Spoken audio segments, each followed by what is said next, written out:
भगवान श्री कृष्ण के संदेशों को श्रवण करते हुए मनन करने का हम सबको एक अवसर प्राप्त हुआ है। भगवान श्री कृष्ण जब यह कहते हैं नहीं ज्ञानेन सदृशम पवित्रम इह विद्यते, तो साथ में यह भी दर्शाते हैं कि संसार में ज्ञान से बढ़कर पवित्र करने वाली कोई शक्ति नहीं है, लेकिन ज्ञान तभी शक्ति बनता है जब वह कर्म में परिणत होता है। बड़े बड़े ज्ञानी इस संसार में हैं, लेकिन वह आलसी लोग हैं। बहुत सारे टैलेंटेड लोग हैं, लेकिन आलसी लोग हैं, और इसलिए उनका आलस्य के कारण, लापरवाही के कारण उनका ज्ञान न उनके काम आता न समाज के काम आता। कम ज्ञान वाला लेकिन कर्मठ व्यक्ति, लगातार मेहनत करने वाला व्यक्ति उन आलसी ज्ञानियों से आगे पहुंच जाता है। ज्ञान शक्ति तभी बनता है जब वह कर्म में उतरता है। इसलिए भगवान श्री कृष्ण ने एक बहुत सुंदर संतुलन बनाया है कि ज्ञान मार्ग भी जीवन के लिए आवश्यक है, लेकिन कर्म मार्ग को छोड़ना नहीं चाहिए। यह भी दर्शाया गया है कि व्यक्ति को कर्मयोगी बनकर जीवन के अंतिम समय तक कर्म करते रहना चाहिए, और कभी भी अपनी जिम्मेदारियों से भागने की कोशिश नहीं करनी चाहिए। अपने जीवन में आई कठिनाइयों को देखकर यह नहीं कहना चाहिए कि मैं ही क्यों और मेरे साथ ही ऐसा क्यों होता है। हर बात को लेकर जब हम भाग्य को कोसने लग जाते हैं तो ये बात ध्यान रख लीजिए, हम अपने ऊपर उठने में और अपने आप को ऊंचा बनाने से चूक जाते हैं। जैसे जैसे आपकी क्लास बढ़ेगी, कक्षा में आप ऊपर जाएंगे, तो परीक्षा भी कठिन होती जाएगी। आप अगर पहली क्लास से लेकर 5th तक के सारे प्रश्नों को देखें तो पहली क्लास के बच्चों को अपनी क्लास वाले ही प्रश्न भारी लगते हैं, लेकिन अगर उनको बड़ी क्लास के प्रश्न रख कर के बताया जाए कि ये भी तुम्हारे सामने सवाल आएंगे, वो तो पहले डर जाएंगे। किसी बूढ़ी माता से एक युवती ने पूछ लिया कि आप दादी क्या काम करते हैं, तो उन दिनों सूत काटने का कार्य होता था। तो उसने कहा कि मैंने अपनी पूरी जिंदगी में 10 किलो से शुरुआत की थी कपास काटने, और मेरी जिंदगी में 100 किलो तक की कपास को काटकर सूत बनाने का काम मिला। अब सुनने के बाद में वो युवती जो है रोने लगी कि इतना कोई कैसे काम करेगा। तो बूढ़ी माता उसको समझाती है कि बेटा, ये देखने में पूरा कमरा, पूरा हॉल भरा हुआ दिखाई देता है ना, लेकिन ये सब तुमने करना जरूर है, लेकिन एक दिन में नहीं, जिंदगी के 60, 70 साल, 80 साल में जाके करना है। इसलिए तुम जैसे जैसे उम्र बढ़ती जाएगी, तुम्हारी योग्यता भी बढ़ेगी, तुम्हारी क्षमता बढ़ती जाएगी, तुम्हारा ज्ञान बढ़ता जाएगा। इसलिए जिंदगी के सवालों को देख करके चिंतित होने की जरूरत नहीं है। अपनी क्षमता को बढ़ाना, अपनी योग्यता को बढ़ाना, और हर दिन अपनी दक्षता को, कुशलता को बढ़ाते रहना चाहिए। तो उसके बाद एक समय ऐसा आएगा कि जब तुम्हें ये जानकारी मिलेगी कि तुम्हारी अपनी समस्याएं तो तुम चुटकियों में हल करते ही हो, दूसरे लोग भी तुम्हारे सामने आएंगे जो अपनी समस्या रखेंगे, और तुम उनकी समस्याओं को आसानी से हल कर सकोगे। इसलिए किसी भी व्यक्ति को ये नहीं सोचना चाहिए कि जीवन में कठिनाइयाँ आ रही हैं, प्रश्न कठिन आ रहे हैं। अपनी क्लास बढ़ाइए, अपनी योग्यता बढ़ाइए। जैसे जैसे आप अपनी योग्यता बढ़ाते हैं, एक कक्षा को पास करते हैं, तो आप इतने सक्षम हो जाते हैं कि उससे बड़े प्रश्न हल कर सकें।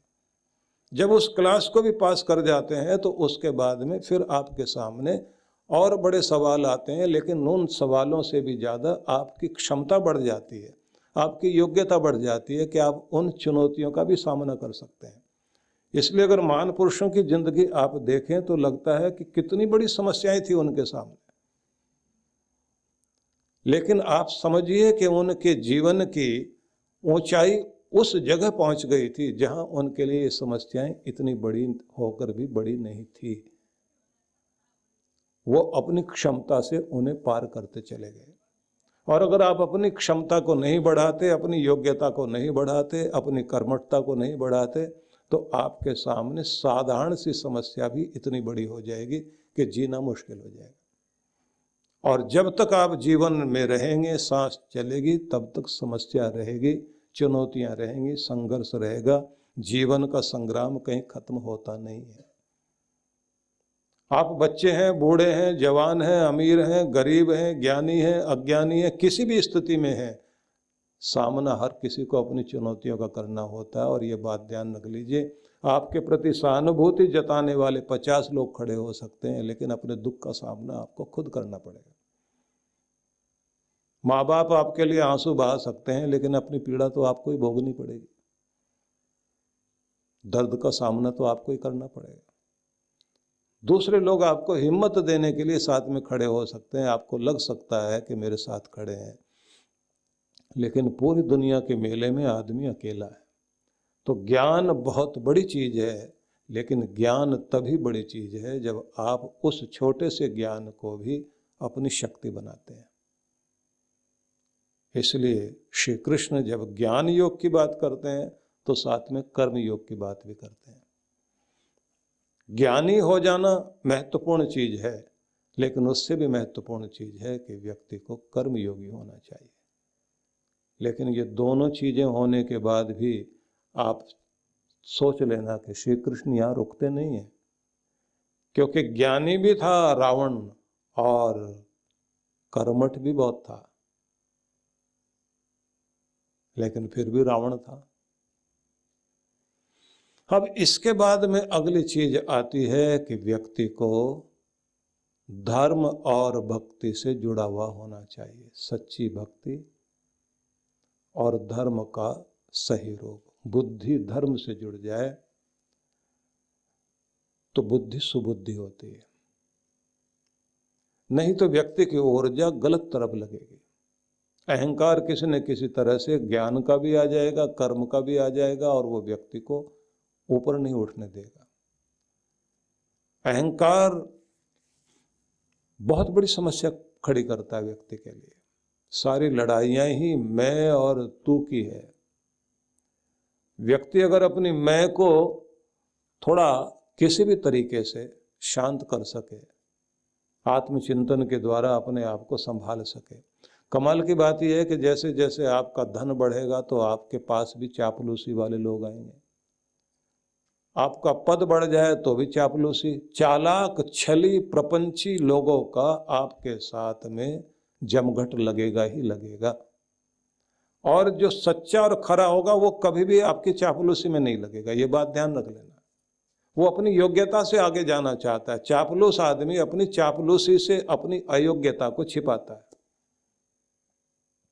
चालाक और प्रपंची लोग जो होते हैं वो इतने बढ़िया ढंग से चापलूसी करते हैं कि ये पता ही नहीं लगता, और इतने बढ़िया हितैषी बनकर सामने खड़े होते हैं, ऐसा लगता है कि इनसे बढ़कर के तो हितैषी कोई नहीं है। मच्छर भी काटने आता है तो उससे पहले एक ऐसा स्प्रे डालता है कि जिससे हमें ये पता ही नहीं लगता कि वो काट रहा है।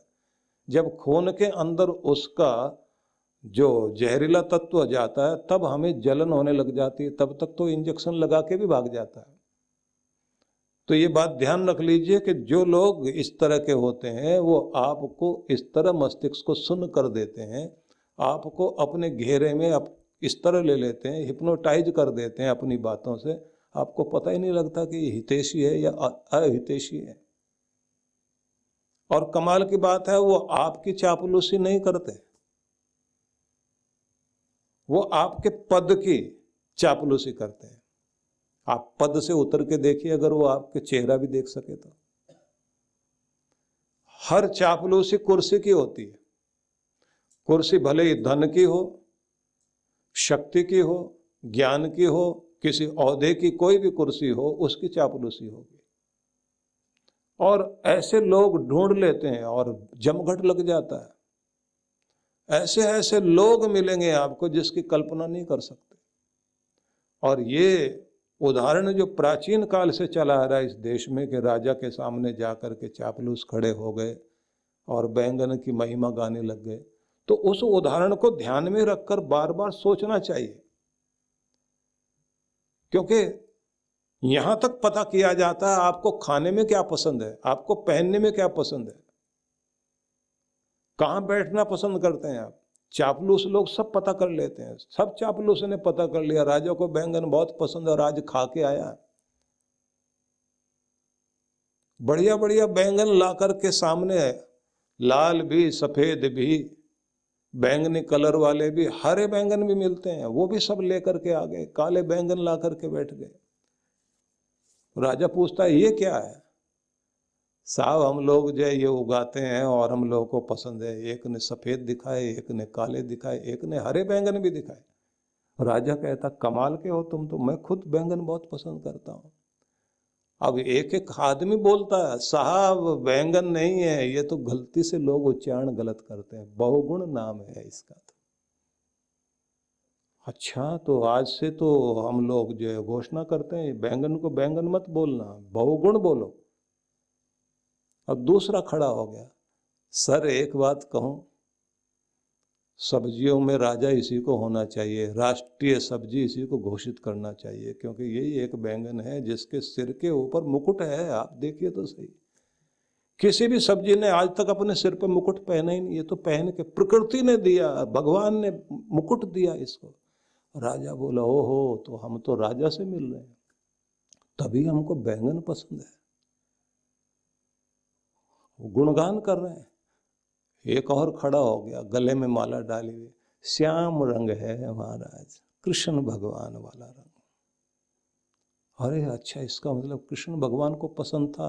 बोले साहब वो तो पता नहीं, लेकिन इसने कृष्ण का रंग तो जरूर पहन रखा है। राजा बोले भैया इससे आगे कुछ मत कहना, मैं बहुत आनंदित हो गया, मन करता है बस आज से जो है ना बैंगन ही बैंगन चले। ज्यादा खा लिए होंगे। अगले दिन जब वो आया, पेट में बादल गरज रहे थे, जिस तरह से दर्द हो रहा था, भागता हुआ आया और दर्द के कारण चिल्लाया, बोला नालायक को, इतने बैंगन खिला दिए, तरह तरह की सब्जियां खिला दी, सारी रात पेट में बादल गरजते रहे, करवट बदलते रहे, हालत खराब हो गई। अब उन्होंने पलटी मारी। उनमें से एक खड़ा होके बोला साहब एक बात बताएं, हमारे वैद्य जी कहा करते थे कि इसको मत खाया करो, ये बेगुण होता है। बोले कल तू बहुगुण बता रहा था इसका। एक और खड़ा हुआ, बोले भगवान ने तो खुद ही इसके सिर के ऊपर कील ठोक रखी है, सजा दे रखी है। बोले वो मुकुट? बोले नहीं सर, देखो तो से कील ठोकी भी। और तीसरा भी खड़ा हो गया, बोले साहब आपको एक बात बताएं, ये बाहर से तो काला है ही है, अंदर भी इसके सफेदी में दाग दिखाई देते हैं महाराज, कोई अच्छी चीज नहीं है। उसने कहा इनको पकड़ो और पीटो, नालायक लोग हैं ये तो, कल क्या बोलते थे आज क्या बोल रहे हैं।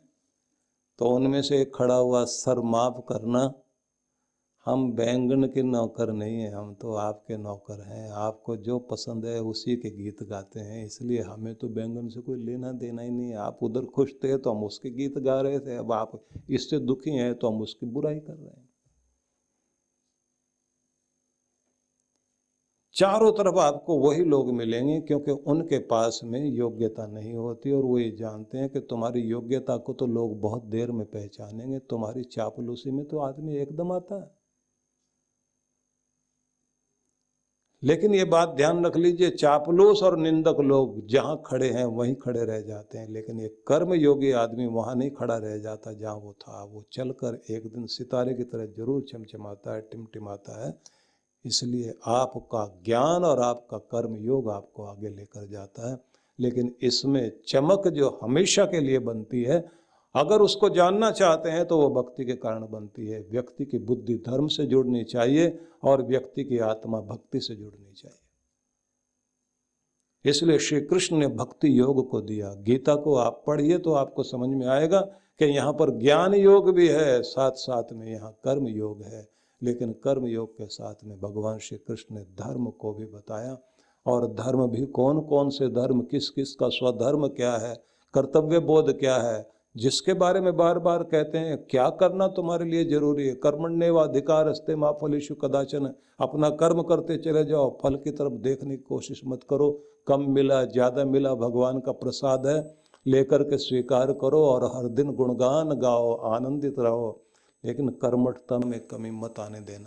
यहाँ तक भी कहा कृष्ण भगवान ने कि कोई भी व्यक्ति बिना कर्म के एक क्षण भी नहीं रह सकता, लेकिन कर्म भी सही दिशा में होना चाहिए। क्योंकि बहुत सारे लोग व्यस्त बहुत हैं लेकिन काम कुछ भी नहीं करते, बिजी बहुत हैं। विदाउट वर्क जो बिजी हैं तो वो लोग अपनी जिंदगी में कोई रिजल्ट लेकर नहीं आते, बेकार में व्यस्त हैं। तो ऐसे लोगों को व्यस्त भी कहोगे और अस्त व्यस्त भी कहोगे, लेकिन जो व्यस्त है लेकिन अस्त व्यस्त नहीं है, जिंदगी में बस वही मस्त हैं। इसलिए बार बार कहते हैं कि मस्त भी रहो और व्यस्त भी रहो, लेकिन अस्त व्यस्त बिल्कुल मत रहो, अव्यवस्थित मत रहो। व्यस्त रहो लेकिन अस्त व्यस्त नहीं, अव्यवस्थित नहीं, व्यवस्थित होकर के व्यस्त रहिए। व्यवस्थित होकर के सिस्टम से, योजना से आप सही निर्णय लेकर के अगर व्यस्त होते हैं तो जिंदगी मस्त होती है, और नहीं तो आप फिर मस्ती भी भूल जाओगे, हंसती भी भूल जाओगे, और जिंदगी केवल मात्र अस्त व्यस्त रह जाएगी। इसलिए कहते हैं ना, जिंदगी की भी अजीब परिभाषा है, जिंदगी की भी अजीब परिभाषा है। संभल जाए तो चमत्कार, नहीं तो सिर्फ तमाशा है। विश्व जागृति मिशन के संस्थापक परम पूज्य श्री सुधांशु जी महाराज एवं डॉक्टर अर्चिका दीदी जी के पावन सानिध्य में सनातन संस्कृति जागरण महोत्सव कार्यक्रम का आयोजन होने जा रहा है।